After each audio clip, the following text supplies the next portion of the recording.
Have you ever wondered why you choose one brand over another? Or why certain products seem irresistible? Whether it's an impulse buy at the checkout counter or a big ticket item you've saved up for, the reasons behind our purchasing decisions are deeply rooted in psychology. Understanding the psychology of spending can help us make better financial choices and even save money in the long run. Let's dive into the fascinating world of consumer behavior and explore why we buy what we buy. Number 1, the role of emotions in spending. Emotions play a significant role in our spending habits.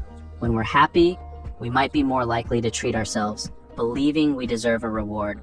On the other hand, shopping can also serve as a coping mechanism when we're feeling down, stressed, or anxious. This phenomenon is often referred to as retail therapy.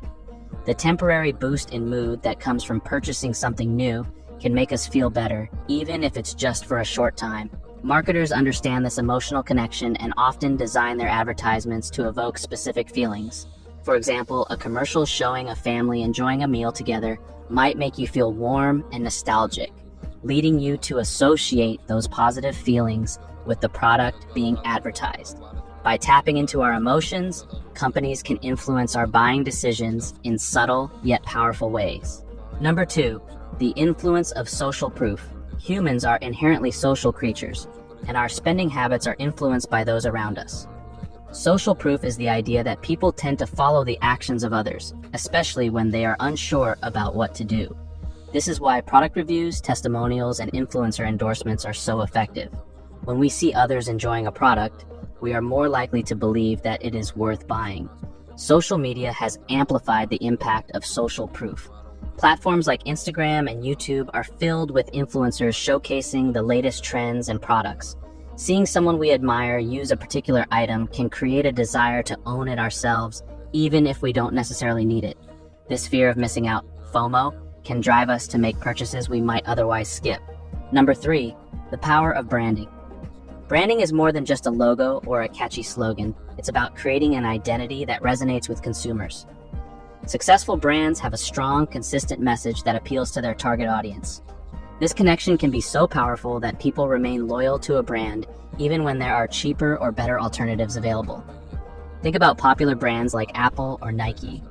These companies have built a reputation for quality and innovation, and their products often come with a premium price tag. Yet, many consumers are willing to pay extra because they trust the brand and want to be associated with its image. Branding creates a sense of belonging and identity, which can heavily influence our purchasing decisions.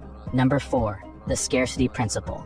The scarcity principle is a psychological phenomenon where people place a higher value on items that are perceived to be limited in availability. This principle is often used in marketing strategies to create a sense of urgency.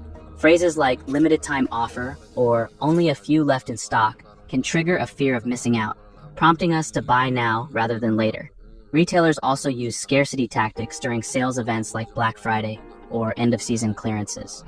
The pressure to take advantage of these deals before they're gone can lead to impulsive buying, even for items we don't really need. Understanding this principle can help us recognize when we're being influenced by artificial scarcity and make more rational purchasing decisions. Number 5, the anchoring effect. The anchoring effect is a cognitive bias where we rely too heavily on the first piece of information we receive when making decisions. In the context of shopping, this often means that the initial price we see for an item can serve as a reference point or anchor for what we believe is a fair price.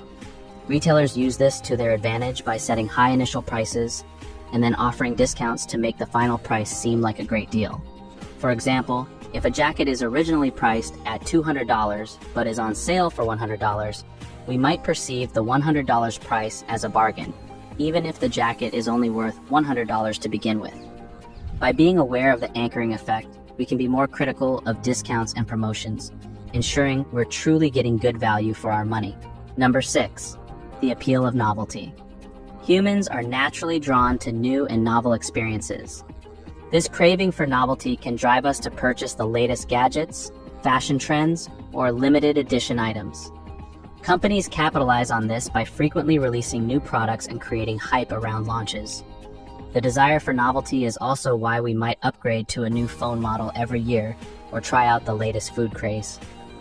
While there's nothing wrong with enjoying new things, it's important to recognize when this drive for novelty is leading to unnecessary spending. By assessing whether a new purchase truly adds value to our lives, we can make more mindful decisions of discounts and promotions, ensuring we're truly getting good value for our money. Number 7, the impact of payment methods. The way we pay for purchases can also influence our spending behavior. Studies have shown that people tend to spend more when using credit cards compared to cash. This is because credit cards create a psychological distance between the purchase and the actual payment, making it easier to overlook the immediate impact on our finances.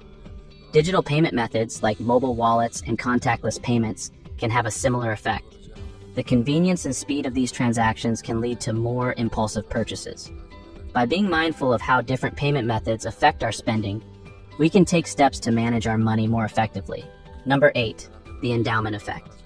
The endowment effect is a psychological phenomenon where we place a higher value on things we own compared to things we do not.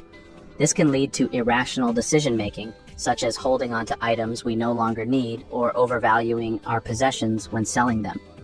Retailers use the endowment effect to their advantage through strategies like free trials or money-back guarantees.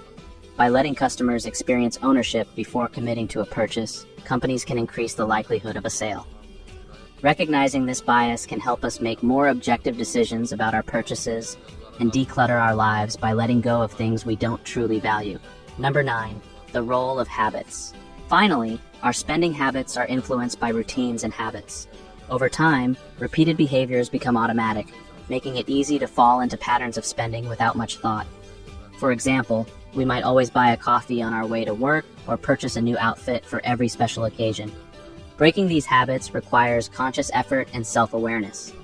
By identifying our spending patterns and understanding the triggers behind them, we can develop healthier financial habits. This might involve setting budgets, planning purchases in advance, or finding alternative ways to fulfill the needs that drive our spending. Number 10, additional factors influencing spending.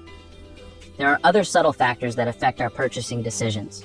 For example, the atmosphere of a store, including its lighting, music, and even scents, can influence how long we stay and how much we buy. Stores often use these elements to create a pleasant shopping experience that encourages spending. Moreover, the layout of a store or a website can guide us towards certain products, making us more likely to purchase them. Salespeople and customer service also play a critical role. A friendly and helpful interaction can increase our likelihood of buying, as we tend to feel more confident and satisfied with our choices when guided by knowledgeable staff. Understanding these additional influences can help us become more mindful consumers. To combat the psychological triggers that lead to unnecessary spending, consider implementing these strategies. Create a budget. Outline your income and expenses to understand your financial situation better. Make a shopping list. Plan your purchases in advance to avoid impulse buys. Sleep on it. Give yourself time to decide on significant purchases to ensure they are necessary. Limit exposure to advertising. Reduce the influence of ads by spending less time on social media and other ad-heavy platforms. Practice gratitude. Focus on appreciating what you already have rather than constantly seeking new items. By adopting these strategies, you can take control of your spending habits and make more thoughtful, deliberate purchasing decisions.